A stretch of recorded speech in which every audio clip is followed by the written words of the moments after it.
I remember once I was having a discussion with a black Hebrew Israelite, and every time I would make a point or make a connection in scripture to a certain idea, he'd blurt out false doctrine, false doctrine. And then he'd tell me his idea. Fine.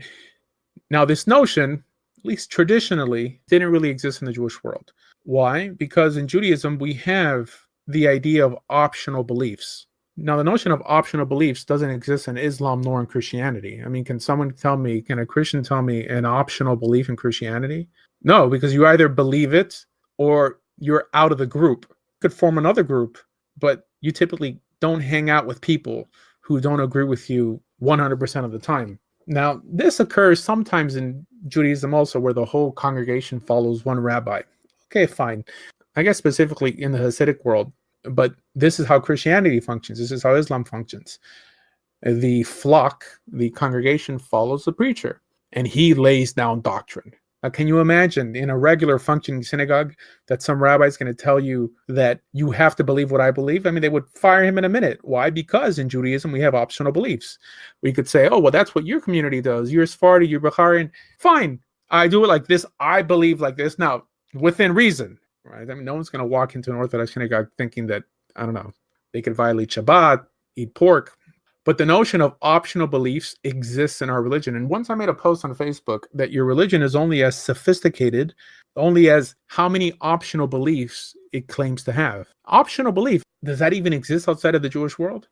It's quite liberating, the whole idea that we don't have answers for everything. I think it takes a mature mind to accept that notion, that we don't have answers for everything. And this is why I think that it's really a tactic, at least in the Christian world and the Muslim world, and in many Jewish sects, to keep you in that group, because it gets you to basically worship the clergyman because he has all the answers.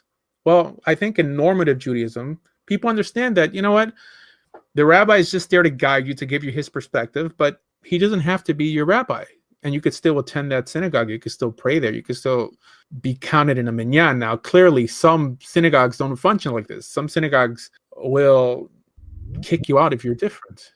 Now, in the Jewish world, one group that does behave like this are the counter-missionary or no-white groups on Facebook. And I just got to mention it because I'm sure most of you listening know exactly what I mean. A group that lays down one way of viewing Judaism, and if you happen to disagree with it in any way, you're out, you're kicked out. Or you walk in and they tell you, don't learn from this rabbi, don't learn from that rabbi. Only these rabbis are kosher. That's quite absurd. The problem is they don't have anyone to guide them. Why? Because they're not really Jewish and they're not really Christian.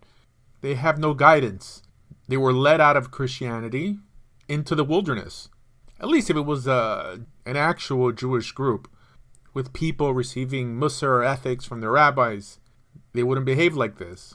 And that's really the downside, or these guys are the fallout of the counter-missionary movement, a movement that was set up to bring ethnic Jews out of Christianity and into Orthodox Judaism with structure and community.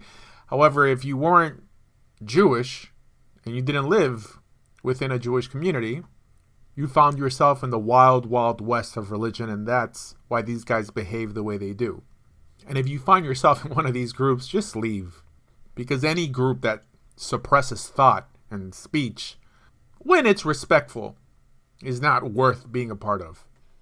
Also, one thing in the Jewish world, or one area in the Jewish world that confuses a lot of people, and this really comes up when people say that I love Art Scroll or I'm a fan of Art Scroll.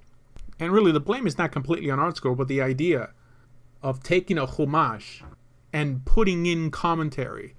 Boy, if I could have got my ideas inside the Stone Tanakh or the Art Scroll Chumash before it was printed, I mean, it's canonized there forever.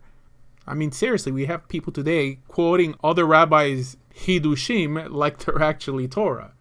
And this even goes for the whole Rashi in every Chumash, because you virtually cannot purchase a Chumash in the Jewish world without Rashi. I mean, how many times haven't I heard someone say the Torah says or the Chumash says, and they'll quote Rashi, actually believing that it's not Rashi, but in the Chumash. So I think all these things make our religion less sophisticated.